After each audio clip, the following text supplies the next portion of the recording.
Peter Horan is the CEO of GoodMail and has been a real pioneer in the space. He was a founder of one of the first true pure-play digital agencies, and since then has had various leadership roles in the industry, including running About.com. Peter? Thank you, sir. So Scott inspired me earlier by talking about the students in the audience. And so at the risk of going off the script with my own slides, what I want to do is actually speak to the 150 students that are in the audience, and the rest of you can listen in. One of the questions I often get is, so, like, how'd you get where you are today? What was your career plan? And in fact, my whole career has been a mistake. I mean, my career strategy was kind of trip, stagger, fall. But what I always did, a core belief, you create value by finding a big, ugly problem that you're passionate about solving, and then just attacking it. And so if you go back to my good friend Martin's slide of those technologies, everyone take about 2 years off, and that's kind of where I put my nose into it. So in 1975, I wrote the owner's manual for Pong, the first home video game. 2 years later, in 1977, I was on the floor at the West Coast Computer Fair in San Jose selling personal computers that came in plastic bags in kit form. I launched cell phones in the early 80s. I ran the Microsoft ad account at Ogilvy in the early 90s and launched Windows and tried to convince people that they really wanted a thing called PowerPoint when nobody knew what it was. And about 10 years ago, I realized I was working at a traditional vertically integrated media company which had a website. I was running websites and everything, but I realized I was never going to learn anything useful about the internet as long as I was in an old media company. No offense to Martin. And so I said, okay, you know what? Both feet go to a startup. And so I spent the last 10 years up to my eyeballs in the internet. And a lot of the challenge for the last 10 years has been, well, so how do I get people to come to my website? And I now believe that if I was in school today, I would say, you know what? That's the wrong problem. That is effectively a horseless carriage problem. That the next question is not, how do I get people to come to me, but how do I go to where the consumers are? A process started really 6 or 7 years ago with search. Media has changed more in the last 6 or 7 years than it changed in the 500 years before that. For the previous 500 years, I owned a printing press. I ran the world. But a very important shift has happened of transferring power from the publisher, from the marketer, to the consumer. And we've gone from a one-to-many broadcast model to a many-to-many conversation where the consumer is very, very powerful. So the offline models, it's like McLuhan said, first, new technology is a toy. Then you do horseless carriage. You try to replicate in the new medium what you had in the old medium. Then you finally, when it explodes, you get new things. We're now at the point with the internet where we're creating fundamentally new things with tremendous value. And I believe, by the way, that what's happening is that the power is shifting to the edge of the network. Instead of center of the network, bring everybody into your site, the consumer is now empowered with smartphones. Now, the notion of an edge device isn't new, right?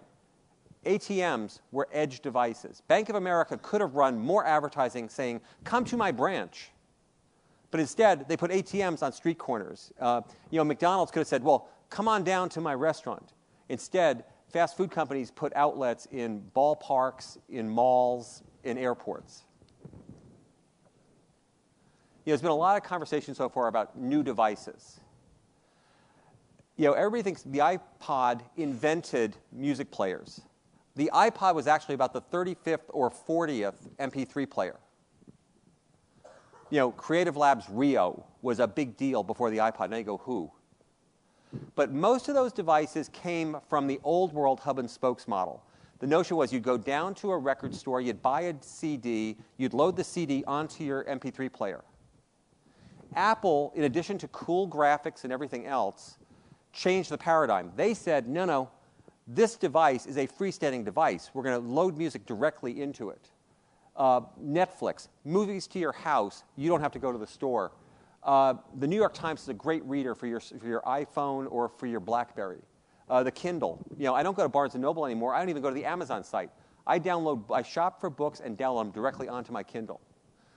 Most people think about email as a tractor beam. And I used to run the ultimate, hub and spoke site, Evite, right? You want to plan a party? Well, come to my site and register. You want to invite somebody? They come to the site and respond. I send you a note saying, oh, by the way, come back to the site and see who RSVP'd. Well, if I've got an iPod, if I've got a BlackBerry, I don't want to come to your site. Just tell me what's going on. The God phone.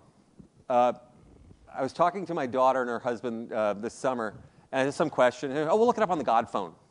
I said, the what? He goes, the iPhone. It's the God phone. The ultimate edge device.